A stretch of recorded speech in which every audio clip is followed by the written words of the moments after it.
Colorado wins a double overtime thriller, exercising some demons against these Oregon State Beavers. Entertaining game. I know you were on deadline, so a little stressful for you, but one of the better games we've seen here at Folsom Field in a while. Yeah, that was a really entertaining game, and yes, very stressful. It's not fun on deadline, but nobody cares about that. They care about the Buffs winning. That was a big one, and I was getting ready to write at some point that it wasn't quite like 2018, but it was almost about to be a heartbreaking collapse again. Not really collapse, but letdown after having that lead, a 10-point lead, a couple of them, which up 20-10 midway through the third, and then it really looked like Oregon State was going to, close this thing out, dominating the last quarter and a half. But the Buffs, credit to them and Brendan Lewis, they really rose up. The defense rose up at times too, and played, really good down the stretch and got this win. Yeah, there were a couple times you thought that Oregon State, like you said, was going to win this game. Mm-hmm. About 8 minutes left in the fourth quarter, they take a lead, and it's like, this is where CU teams have folded, and they came back and kept battling. And then Everett Hayes, his longest career make was 48 yards, and he comes out there, makes a 60-yarder with room to spare. It looks like it would have been good from 65. And that's a situation, you see this in basketball too, where the team carrying momentum in overtime usually comes out and wins, but Colorado again showed a lot of resiliency in this football game. Yeah, Cole Becker ends up hitting the game winner for the Buffs, and I asked him, what'd you think of that 60-yarder? And he goes, and he knew that Everett Hayes' long was not even 50, and he goes, I thought, nah, he's not making this thing. Yeah. And then, respect for a kicker, he was like, hey, that's a pretty good kick. So, yeah, credit the Buffs, because I did think when he made that, I thought the basketball thing, that's it. I mean, the Buffs are done. But, Brendan Lewis comes out and gets a nice touchdown run in overtime.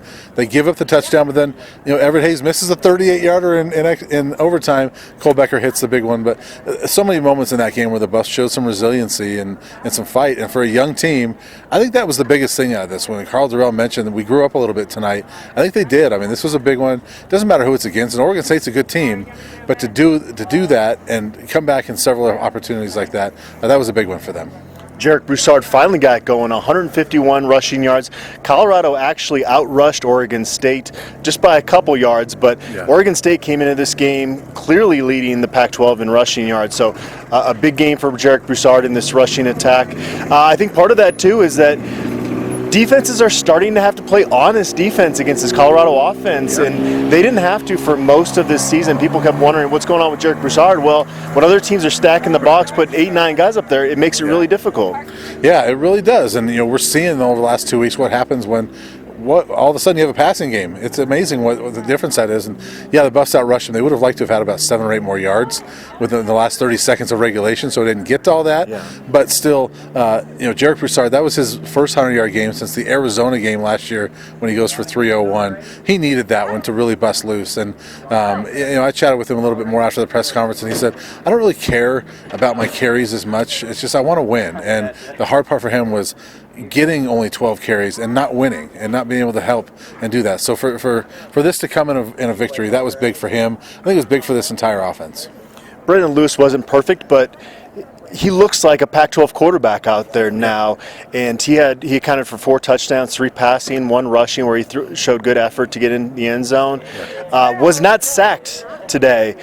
Carl Durrell, you just don't see assistant coaches fired mid-season like they had to do. He made a tough decision, and it's paying off. It's just crazy how much better that offensive line has gotten since Mitch Rodrigue was fired. Yeah, and you and I have talked about it, and I think we've talked about it on videos. You don't want to bury a guy after he's been fired, and I think you and I both liked Mitch, the little interaction we had with him, and I think the players did too in some respects. But man, the change has been dramatic, and this had to happen obviously because something's going on that they've. Carl Durrell mentioned tonight we basically wiped the slate clean a little bit, and that's very telling about the guy you just fired. And it's been so much better. They gave up 1 sack last week against Oregon.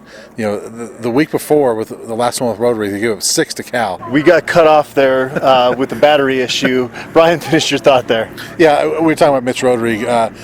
Clearly there's something needed to be done, and the change has been dramatic over the last 2 weeks. It's been remarkable to see how this offensive line has really come together. They've played the same 5 guys, I believe, for 2 straight games now, and they've really rose up and they've played well. The last 11 months until tonight, they played cringe-worthy defense without Nate Lamb, and it wasn't perfect. It wasn't pretty at times, but Oregon State did only score 27 points in regulation until overtime. So at least you saw this group get a little bit better without number 53 out there. Yeah, and only 24 until a remarkable 60-yard field goal. Still, the points were put on the board. But hey, great job for this defense. Not great job, but a good job for this defense to play without Nate Lamb. That's something we haven't seen. They did a good job of really kind of rising up and proving they can play adequate defense without him. And that was against a pretty good offense. I mean, people don't think about Oregon State, but that offense is actually pretty good.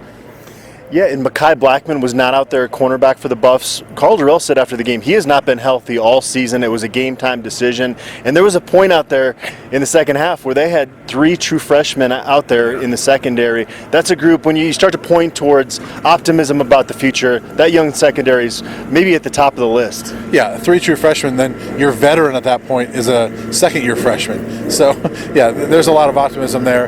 I like the way the corners play right now, and I think the future is bright at that position for sure.